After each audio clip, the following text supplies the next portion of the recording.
অনেক দিন পর লেখালেখি স্টার্ট করলাম। এটা আমার ফেদার পেন, সেকেন্ড প্রাইজ পেয়েছিলাম ড্রয়িং কম্পিটিশনের থেকে। আর এটা আমার খুব ফেভারিট বুক।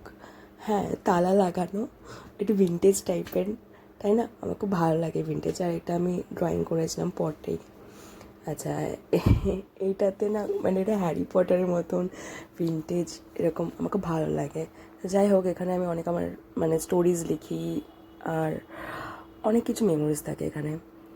আর আমি আজকে একটা কিছু লিখবো, তো এটা আমি পোস্টার কালার দিয়ে ড্রয়িংটা করলাম, ঠিক আছে?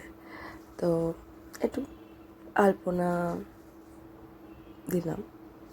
তো লিখবো হচ্ছে, অনেক দিন পর ভাবলাম, এটা হচ্ছে আমার ফেদার পেনটা, হ্যাঁ, যেটা আমার খুব ফেভারিট। আর এই যেটা ডিপ কালি, ঠিক আছে?